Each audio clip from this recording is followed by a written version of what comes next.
Si nous nous retrouvons, le projet c'est un magazine, mais à côté du magazine il y a le site internet, et à côté du site internet nous avons ce que nous avons appelé 4D. Donc 4D, cela veut dire dîner, débat des dirigeantes. C'est vrai que quand j'en discute avec certaines personnes, ces personnes me disent mais pourquoi dîner, débat des dirigeantes?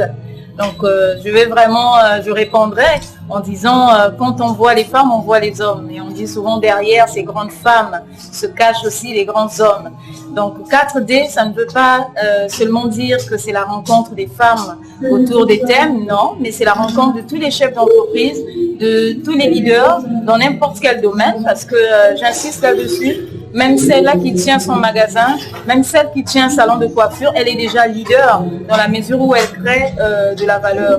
Et nous avons pensé à mettre ce concept, à commencer au Congo, parce que au Congo, nous n'avons pas d'initiative qui permettent aux chefs d'entreprise de se retrouver. Pour rencontrer un chef d'entreprise, il faudrait prendre rendez-vous, aller au bureau et le rencontrer. Alors qu'au cours des 4D, c'est vraiment aller à la rencontre de ces chefs d'entreprise, sans pourtant passer par les secrétaires qui des fois ne permettent même pas à certaines personnes de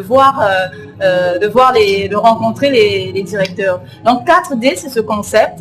Et nous allons le faire peut-être chaque trimestre ici au Congo et partout ailleurs. C'est ce concept qui réunira les chefs d'entreprise autour des thèmes. Le tout premier, nous sommes à 56. Parce qu'au départ, nous sommes partis sur la base de 100, mais 100 pages, oui. Donc, pour le premier numéro, on a eu quand même des difficultés. Je pense que nous en avons évoqué, et les intervenants qui étaient là ont évoqué ces difficultés. Les femmes aujourd'hui, il y a plusieurs freins, mais il y a aussi des freins qui sont personnels et culturels. Et là, j'entends, par exemple, le fait que les femmes ne s'ouvrent pas, elles sont renfermées.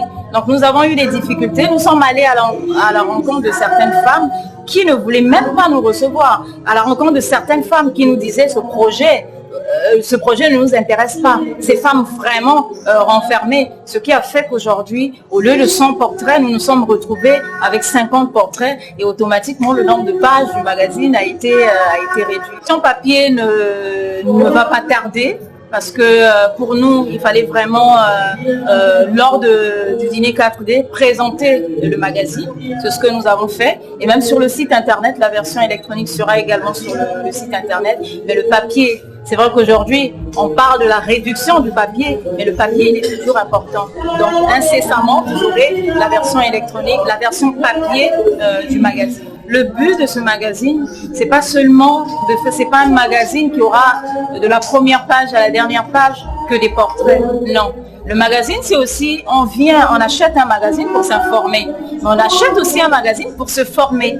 Donc, au niveau de la ligne éditoriale, il y a une partie dotée en disant aujourd'hui le prix du baril baisse, mais il y a d'autres secteurs que nous pouvons regarder. Par exemple, l'agriculture. Parce qu'on dit que le pétrole, c'est une source épuisable, mais on ne dira pas que la terre, c'est une source épuisable. La terre, elle est là. Et surtout au Congo, nous avons une terre qui est très fertile.